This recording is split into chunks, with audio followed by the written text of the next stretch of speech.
Salve, galera! Bom dia, boa tarde, boa noite a todos! Estamos aí começando mais um Roundtable Classics, nosso novo quadro onde comentamos álbuns clássicos, históricos que mudaram de alguma forma a nossa vida e de todos que estão aqui. Meu nome é Ian Vitor Caminha, diretamente de Santo André, região do ABC, São Paulo, Brasil, apresentando esse programinha maravilhoso para vocês e pedindo, galera, faz favor, né? Segue a gente aí, tá? Segue aí no YouTube, tem todas as nossas outras plataformas, nossas redes sociais estão todas aí embaixo na descrição. Dá uma conferida lá, pode seguir tudo que a gente está sempre tendo atualização. Vou apresentar para vocês, meus amigos, vão me acompanhar aqui. Senhor Leonardo, e aí, Léo? Volte para cá, tudo bem? Opa, maravilha, meus nobres, meus queridos. Pronto para gravar mais um disco maravilhoso, cara. Dessa vez e sempre que é clássico, sempre é bom. Tomando uma cervejinha no frito de azeitona, fumando cigarro Samarino, tá ligado? E é isso aí, Brasilzão, velho. Santana, baixo orçamento. Muito bem acompanhado, estou do meu brother Raoni. Salve bem, salve Ian. É isso daí, que nem falou o mexicano, a gente é low cost headbanger, mano. Então, é o que tem para hoje. Bora falar de clássico aí, que é o que vale ouro mesmo. Melhor low cost do que low-fi, meu amigo. É isso aí, vamos que vamos. Hoje estamos com mais um clássico. Vamos um pouquinho de hard rock. Hard rock norte-americano. Acho que a galera gosta, né? É bom, né? É bom para danar.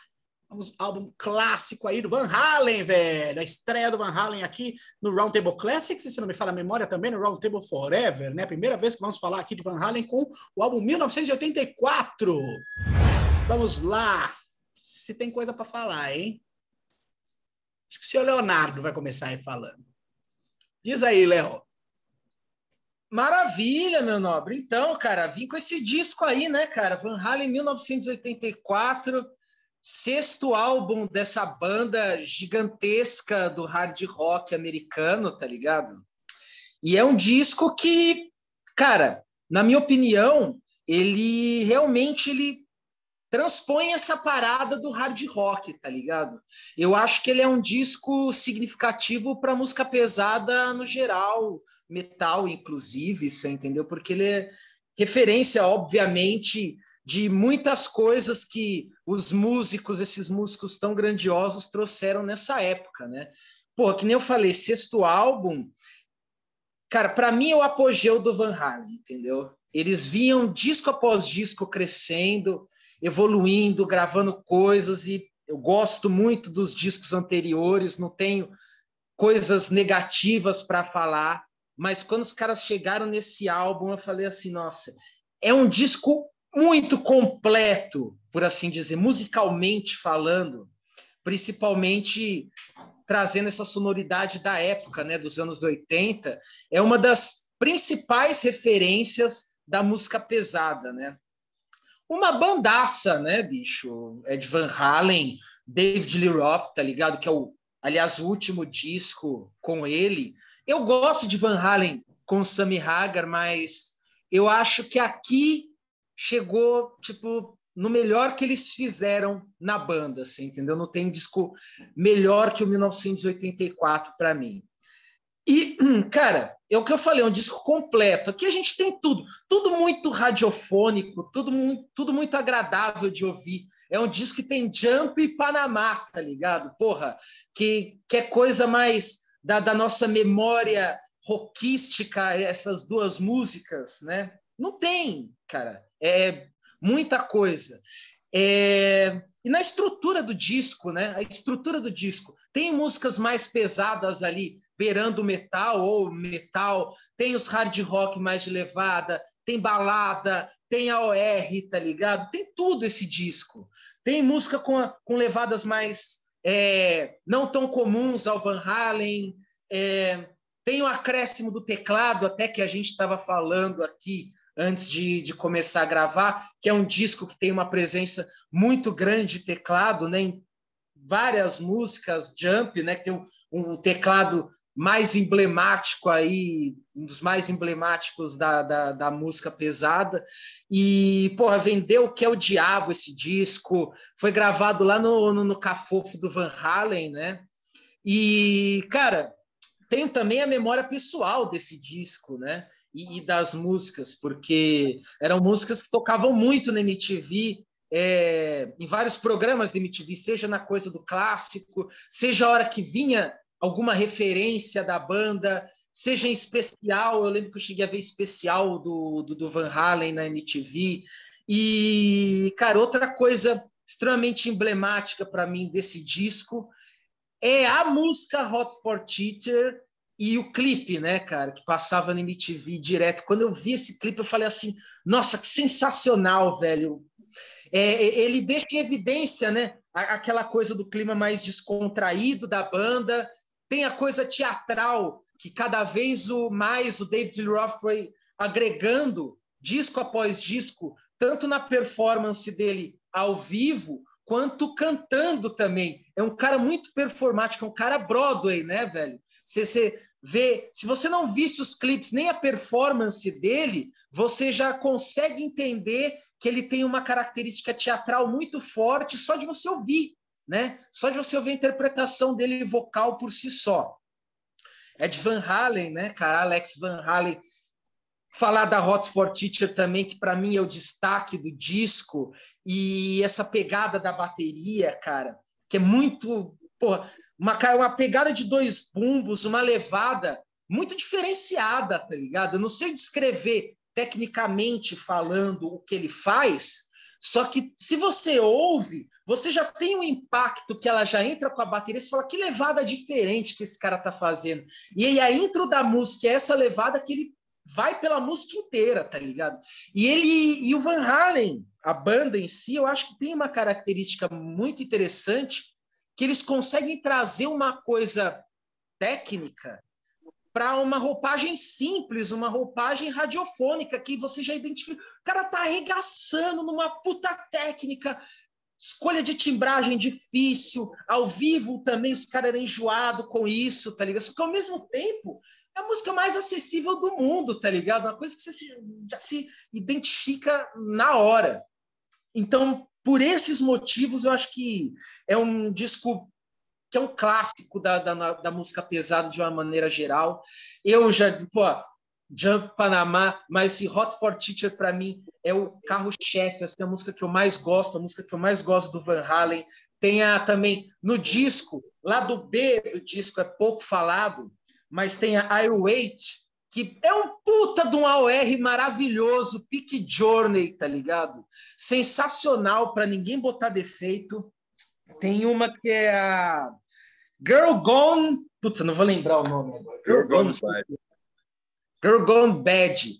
Que ela tem uma pegada, cara, muito interessante, que eu acho que foge um pouco até do Van Halen. Ela tem uma pegada mais viva, tá ligado? Ela parece um heavy metal tradicional feito pelo Led Zeppelin, tá ligado? Tem um puta de um riff assim, que nem parece um riff, tá ligado? Uma pegada de bateria muito interessante, que faz o lado B do disco, que é pouco falado, também ser muito relevante.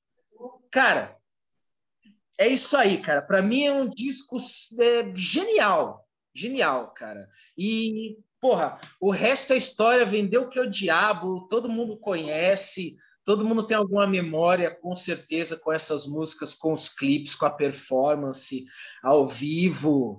Porra, a única pessoa que eu conheço que foi no show aqui no Brasil foi o padrasto da Thalita, da minha namorada, que odeia rock, odiou o show do Van Halen, e o cara viu, a única pessoa que eu conheço. Puta que pariu, os caras tocaram uma vez no apogeu da banda e blá, tá ligado? Sensacional. Eu adoro Van Halen, tá ligado? Mesma fase que o Sammy Hagar, gosto muito, mas esse disco é o apogeu, velho. Mas ele, desculpa aí, mas ele viu na época o primeiro show do Van Halen lá, 81? Porra, no ginásio do... No ginásio lá do Palmeiras, mano. Acho que foi o único show do Van Halen, tá ligado? Não teve outro. Verdade, não teve outro, né? Foi o único. É verdade, o que teve foi o David Lee Roth, né? Que cantou lá no Live Louder. Isso. Maravilha. Vamos lá, Raoni. Porra, cara, como eu confidenciei para vocês, né? O Van Halen é uma banda que eu curto, mas que não sei por que cargas d'água, né? Eu tava refletindo isso daqui, reescutando o 1984 ou 1984, eu acho que fica mais fácil. E não apenas ele, né? Eu reescutei coisa pra caralho do Van Halen antes de fazer essa resenha. E eu tava do tipo refletindo que é uma banda que eu não costumo escutar tanto. Eu escuto ela muito de tempos em tempos, né? Por mais que eu curta e tenha boas lembranças pra caramba, né? Em relação a isso. Começando assim, claro, não tem, né, como ter passado batido durante a infância, adolescência, em relação ao Van Halen, né? Aqui tem músicas absolutas, extremamente conhecidas da banda, o próprio caso da Jump, Panamá. Acredito que eu conheci o Van Halen com Hot for Teacher, que era um clipe que vira e mexe, às vezes tocava na MTV ali no final dos anos 90. Antes da Jump, Raoni? E. Hã? Antes da Jump? Cara, antes da Jump, cara. Antes da Jump, a minha memória afetiva é muito ligada a Hot for Teacher. Porque eu posso até ter visto o clipe da Jump, mas o clipe da Hot for Teacher chamava muito a atenção, exatamente essa coisa mais teatral, mais cinematográfica, que nem o mexicano passou, né? Foi um clipe que me chamou muita atenção e aquilo grudou na minha cabeça. E isso eu vinculei ainda mais depois, porque esse Love Louder que tocou David Roth, eu fui. E, cara, eu não tem como ter ficado decepcionado. Tipo, além de todas as outras bandas boas, o cara fez uma performance ali explosiva, saca? E aquilo me fez consumir o Van Halen durante uma época de maneira bem grande, assim.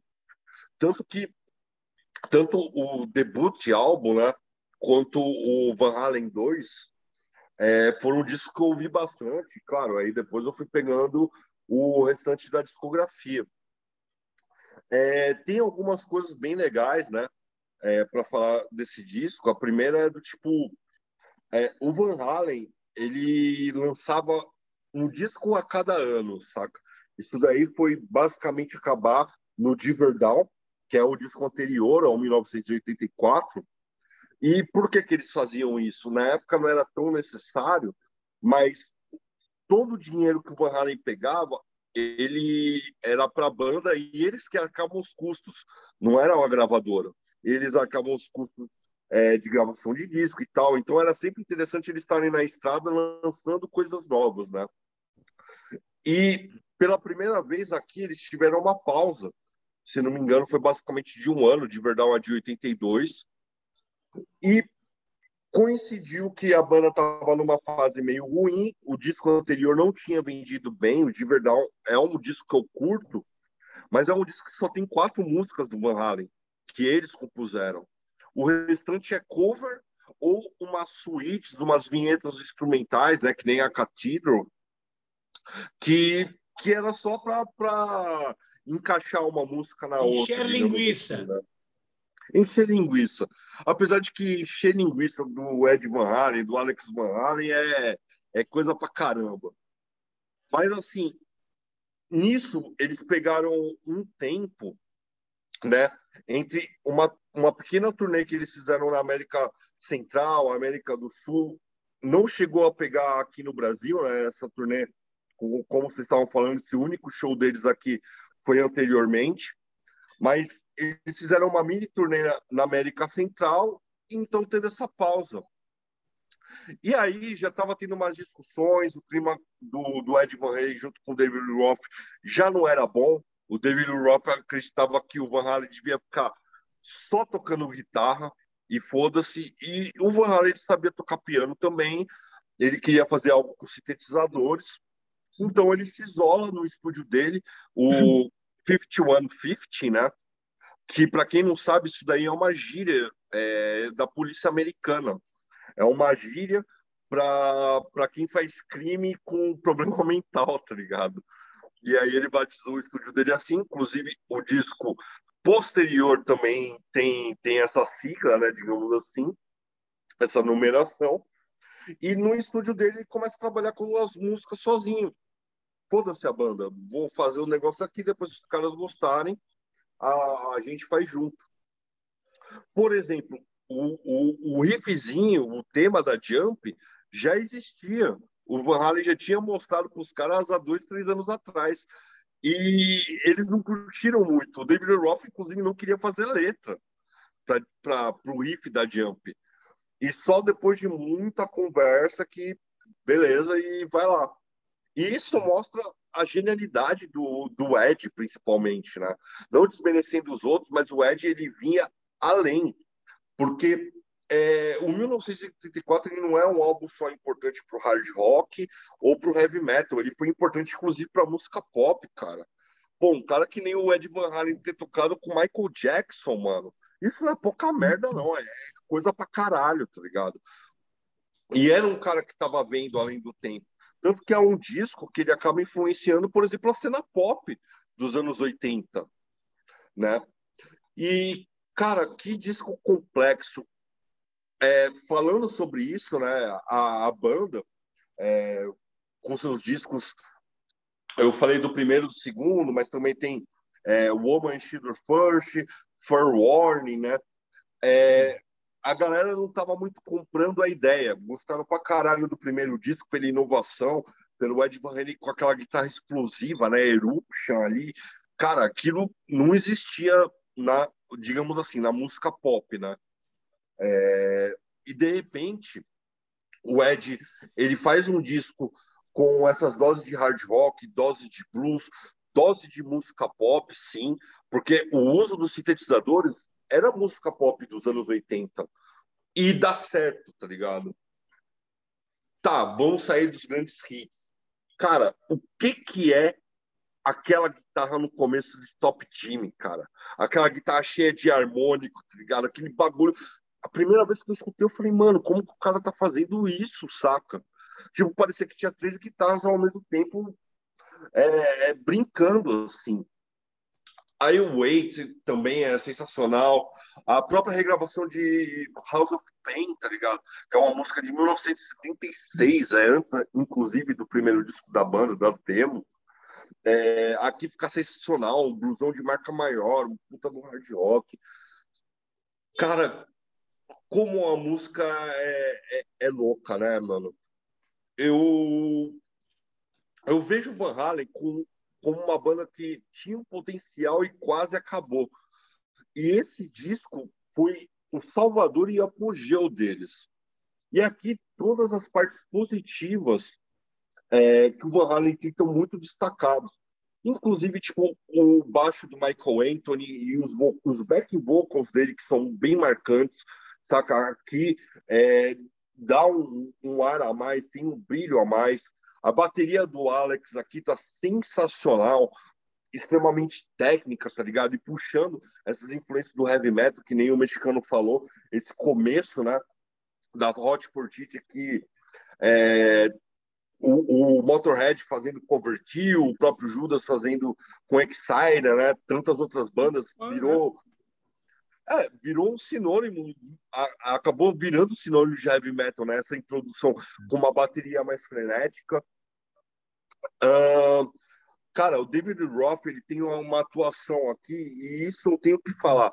O Sammy Hagar talvez seja até mais vocalista que ele. Talvez tenha até um controle melhor de voz. Mas eu não consigo enxergar ele como frontman do Van Halen até hoje. Para mim, esse posto sempre vai ser do David Roth por causa do conjunto da obra. O David Roth, ele joga a música lá em cima, ele tem alegria, ele tem uma energia, cara, que é a característica do Van Halen. O Sammy Hagar, para mim, ele nunca passou isso, apesar de ser um vocalista que eu gosto pra caramba, inclusive dos discos da fase dele. Aqui não tem o que falar, cara. Talvez estando junto com o primeiro disco, esse daqui é realmente o clássico do próprio Van Halen, tá ligado? É quase que indiscutível. E é um disco que influenciou milhões de bandas, milhões de guitarristas, milhões de bateristas, milhões de bandas, tá ligado? Influencia até hoje. Você acha, Raoni, desculpa interferir, você acha que ele influenciou o Van Halen em si no geral? Você acha que, tipo, o álbum 1984 teve uma influência grande, assim, velho, nas bandas que vinham depois? Ou o Van Halen, eu digo, como banda, como primeiro, tipo, pegando o primeiro, Van Halen 1, Van Halen 2? Cara, o primeiro disco foi uma influência maior, principalmente para guitarrista, tá ligado? Tipo, o disco é muito bom, mas você tinha uma faixa como Eruption e todo mundo que fala do primeiro disco do Van Halen fala da Eruption. Yeah. Porque era um bagulho que a gente não tinha isso daí, cara. O primeiro disco, se eu não me engano, é de 78. E aí, em 78, a gente vai falar de discos magníficos que tiveram também, mas mesmo os discos que eram de heavy metal, ou proto-heavy metal, não tinha uma guitarra que nem o Ed Van Halen estava fazendo, não tinha tapping na música, tá ligado? Não tinha uma velocidade absurda. E isso chamou muito a atenção, tanto da mídia, mas principalmente dos guitarristas, por conta disso. Aqui eu acho que chegou numa perfeição de músicas muito bem trabalhadas, tem muito riff muito bem trabalhado, não é apenas solo, tá ligado? Não é aquele disco tipo, eu tô escutando só porque o cara é um puta guitarrista. As músicas eram muito boas. É de fato o apogeu do Van Halen, tá ligado? Aqui os caras mostraram que sabiam fazer música e música popular, tá ligado? Tanto que foi um disco que ficou muito tempo na Billboard, foi um disco que recebeu o disco de diamante duplo, tá ligado? Que é coisa pra caralho, vendeu pra porra. Então, cara, é o clássico do clássico do hard rock, do heavy metal, do próprio Van Halen, tipo, sendo total aqui. Então você considera ele como um clássico, então? Eu considero como um clássico até o de Verdal, mano. Esse daqui tá em outro patamar. Maravilha, galera. Vamos lá. Então, vamos aí, né? Fazer essa estreia aí do Van Halen. Que legal.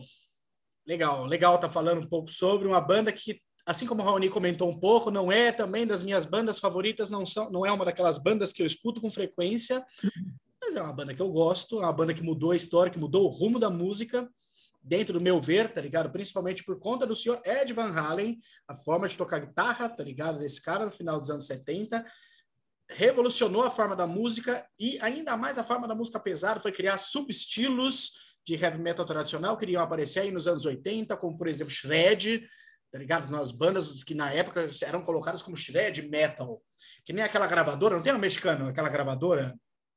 Shrapnel Records, tá ligado? Que quando você ouve um álbum, tipo de banda tipo Culprit, tá ligado? Umas bandas mais obscuras norte-americanas, você vê que a ideia da banda é totalmente, velho, seguir aquilo que o Ed Van Halen criou, tá ligado? A guitarra ela não para dentro da música. O Mars, o Racer X mesmo. E vieram um pouco depois ainda, né? O Mars e o Racer X. Mas ainda no início, já ali no começo dos anos 80, já tinha algumas bandas assim, tá ligado? Que a guitarra ela não para, parece que o cara tá surfando enquanto ele tá tocando. Vem a porra da técnica e de repente... E é um estilo muito legal. É um estilo muito dinâmico, isso se deve muito ao Van Halen, mas isso que eu estou falando é uma coisa mais específica, né? Porque o Van Halen é muito mais grandioso do que isso, em forma de composição, por exemplo, e de tudo que vocês comentaram, da música, ela ter esse apelo mais pop, não é à toa que o álbum vendeu tanto, e mesmo ter o equilíbrio ainda de ter a técnica ali, é uma coisa que você tem que valorizar. É uma coisa particular minha, tá ligado? Eu, mano, adoro Van Halen, não é uma banda que eu escuto muito, tá ligado? E vou ser sincero para vocês, escutar o 1984 agora foi dar uma revisitada em um Ian de alguns bons anos atrás, viu? Tinha muitas coisas desse álbum, velho, que eu tinha esquecido, tirando os clássicos, né? Vamos começar, então, eu vou começar falando melhor, então, velho, que foi, vocês dois já comentaram, mas eu acho que eu vou reforçar um pouco, é Hot for Teacher, velho. Eu até hoje, mano, eu não sei, velho, o que é que tem naquela introdução de bateria, eu não sei explicar aquilo, eu não sei, se eu ver, eu também não vou conseguir saber explicar, eu vou olhar, tipo, o que eu tô fazendo, velho? É muito legal, é muito criativo, velho. Alex Van Halen, velho, sei lá, velho, o que o cara tem, tá ligado? E fez o negócio, não é aquela coisa de dinâmica potente, igual outras coisas de heavy metal que tava rolando. Aquilo é o que tinha que ser para 1984. É um álbum, tá ligado? Que chegou mainstream, tá ligado? Um álbum de extremo bom gosto, várias músicas, velho, que além de se tornarem hits, que elas são realmente boas, tá ligado? Que elas passaram o teste do tempo. Pega a Jump, Panamá, mas particularmente a Hot for Teacher, pra mim, é a melhor, velho. E a melhor música que o Van Halen já fez, eu também concordo. Porra, mano. Isso é um clipe daquele divertidaço, totalmente irreverente. E isso é o que tem... que vocês estavam comentando também, que tem a vibe da presença do David Lee Roth. Porque é engraçado, depois que o David Lee Roth saiu do Van Halen, velho, a entrada do Sammy Hagar, eu tenho a impressão, né, que é justamente por conta disso que aconteceu. O Van Halen ficou totalmente sério. Enquanto o álbum solo, o primeiro álbum do solo do David Lee Roth, lá de 86, esqueci lá o nome do álbum, pô, o bagulho ele tem... mais irreverente ainda do que o Van Halen já era. Então parece que a banda talvez tenha perdido um lado dentro desse período, né, que o Canto do Cisne, vamos colocar que foi em 1984, mas aí desenvolvendo as coisas que era o caminho que a própria banda estava querendo seguir. E um dos exemplos que eu acho mais interessante dessa transição, que é o que eu considero 1984, tá nessa faixa, velho, nessa do lado B, velho, que vocês dois comentaram, I Wait. Tá ligado? A Wait, pra mim, ela veio a dizer tudo que o Van Halen foi fazer, pelo menos até o final dos anos 80 ali, com o Sammy Hagar no vocal. Saca? Essa linha mais voltada para o R, entendeu? Mas o R sério, às vezes dramático, tá ligado? Pegado, e já teve isso. Deve ter alguma coisa, eu vou pesquisar depois. O que eu queria saber o que o David Lee Roth, tá ligado? Pensava sobre essa música. Porque se ele não queria gravar Jump antes, imagina essa, que é muito mais carregada no teclado. E é super legal, velho, porra. Deixa eu ver se tem mais alguma coisa aqui. É isso, velho. Mas vou falar para vocês. Aí vai ser o primeiro aqui de agora, né? Clássico, eu considero ele sempre a história da música. Para o meu gosto particular, eu não considero um clássico, não. Se for, tem um do Van Halen que eu consideraria, sim. E olhe lá também, ainda tem que pensar. Talvez se ele aparecer aqui algum dia a gente conversa sobre. Mas é um álbum muito legal, velho. Eu gosto bastante, tá ligado? Agora, depois de ter dado essa revisitada, ele vai estar mais frequente aqui na minha vida. Mas a minha vibe particular de clássico, acho que não. Maravilha, meus amigos. Mais algum adendo? Tenho dois, cara. Mete bronca. É que quem produziu o clipe da Hot for Teacher foi exatamente o David Roth. Eu acho que por isso que ficou tão sensacional. E falando dele, cara, coincidentemente, né, nesses últimos dias, antes da gente estar gravando aqui, ele lançou uma música chamada Not Could Have Stopped Us Back Anyway, que é uma música que fala dos tempos dele no Van Halen, no começo do Van Halen, que era só diversão, que era só zoeira, tá ligado? Que os caras estavam fazendo algo ali grande, sem saber que ficaria tão grande, tá ligado? Então, acho que vale a menção aqui que é ainda um cara muito ligado, né? A banda e, mano, essa memória que o Ed Van Halen tem, né? Depois da partida dele, ainda repercute, saca? Mas a música dele, o que ele fez com a guitarra, vai ser eterno, saca? Foi o cara que reinventou o instrumento, digamos assim. Maravilha, meus amigos. Então é isso aí. Terminamos 1984. Só para dar um toquezinho chique aqui. 1984, diabo. Van Halen. Maravilha, meus amigos. Muito obrigado por terem assistido até aqui. Adiós.